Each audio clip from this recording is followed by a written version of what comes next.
Vous regardez une vidéo produite par la UY1 Quantum Community. Je suis Alexandre Bekwa, les membres de la dite équipe. Et dans cette vidéo, nous parlerons de l'un des sujets scientifiques les plus tendances du moment, la superintelligence artificielle. Alors, la superintelligence artificielle, est-ce un mythe ou une réalité?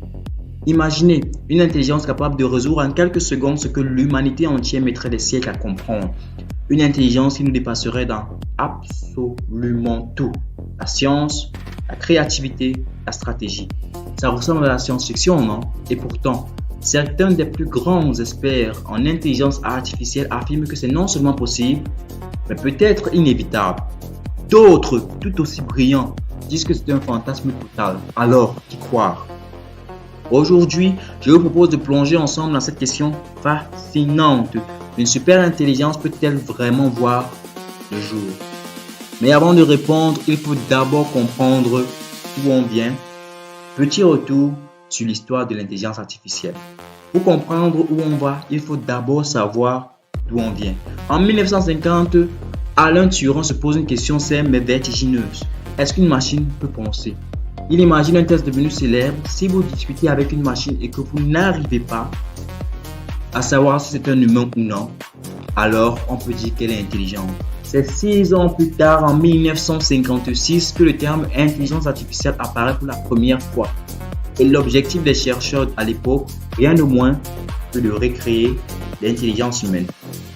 Ambitieux, non?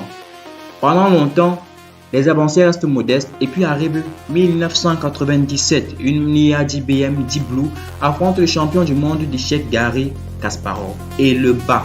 Ce jour-là, quelque chose change.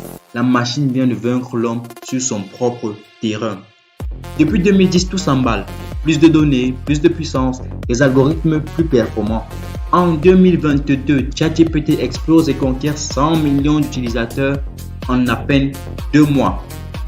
Aujourd'hui, l'IA crée des textes, crée des images, pose des diagnostics médicaux. Impressionnant, mais ces IA restent limitées par des tâches précises. Ce sont des spécialistes, pas des génies universels. Alors maintenant, la vraie question, est-ce qu'on peut aller plus loin? Est-ce qu'un jour l'intelligence artificielle pourrait nous dépasser dans absolument tout? Et là, on entre dans le vif du sujet. Parce que la vraie question, c'est pas juste ce qu'en pensent les experts, c'est qu'est-ce que la science nous dit. En fait, il y a 2 grandes visions qui s'affrontent. Le premier argument, le cerveau est une machine. Le CEO de DeepMind l'a dit clairement.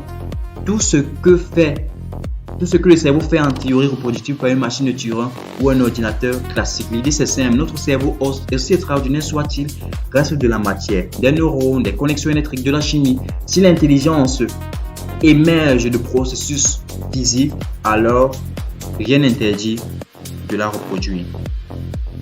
Yoshua Bengio, ton père, l'un des pères de l'IA moderne, l'affirme. Il n'y a pas de raison de croire qu'on pourra construire des IA au moins aussi intelligentes que nous, parce que notre cerveau est une machine complexe dont on comprend de mieux en mieux le fonctionnement. Nous sommes la preuve vivante qu'un certain niveau d'intelligence est possible. Et en plus, Nick Bostrom note que les circuits électroniques ont des avantages énormes sur notre cerveau. Les transistors fonctionnent à des fréquences 10 millions de fois supérieures à celles des neurones biologiques. Ils sont plus fiables, plus précis et surtout une IA peut être dupliquée et améliorée contrairement à notre cerveau. En gros, si on arrive à reproduire l'intelligence humaine, la dépasser serait presque inévitable. Mais l'autre camp a les arguments tout aussi solides. D'abord, il y a des limites physiques réelles. La miniaturisation des transistors touche déjà ses limites. Et une intelligence super demanderait une puissance de calcul bien supérieure à ce qu'on sait faire aujourd'hui. Sans parler du coût énergétique, les supercalculateurs actuels consomment l'équivalent d'un village entier alors que notre cerveau fonctionne avec 20 watts, l'équivalent d'une ampoule. Ensuite, il y a un problème fondamental. On ne sait pas encore vraiment comment fonctionne l'intelligence humaine. Alors, comment pourrait-on la reproduire? Certains scientifiques vont encore plus loin. Ils avancent que la conscience humaine émerge de processus biologiques plus complexes, neurotransmetteurs, cellules gliales, que les machines ne peuvent tout simplement pas reproduire et que les machines ne peuvent pas simuler la richesse de l'expérience subjective et émotionnelle humaine. qui est intrinsèquement lié à notre biologie. Le philosophe John Searle, avec sa célèbre expérience de la chambre chinoise, affirme que la machine peut donner l'illusion de comprendre, mais qu'elle ne peut pas accéder au sens, encore moins à la conscience. Et puis, il y a une question qu'on oublie souvent, même si c'est possible, est-ce qu'on pourra la contrôler? Une équipe de l'Institut Max Planck a fait des calculs là-dessus. Leur conclusion est assez effrayante. Il serait fondamentalement impossible de contrôler une IA super intelligente.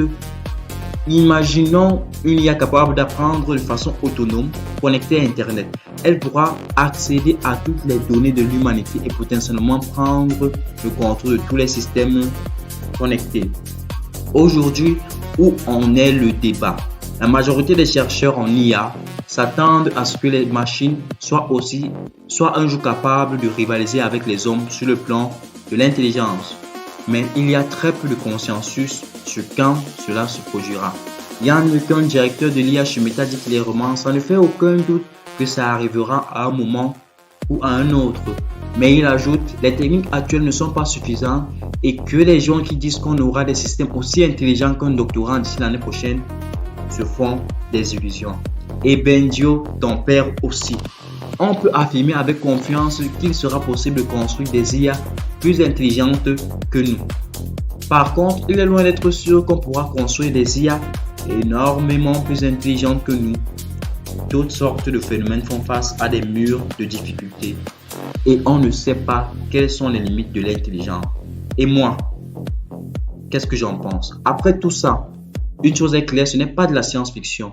Regardez ce qui se passe en ce moment. En juin 2025, Meta a créé une super intelligence, un laboratoire entier avec un objectif explicite: construire des intelligences super intelligentes.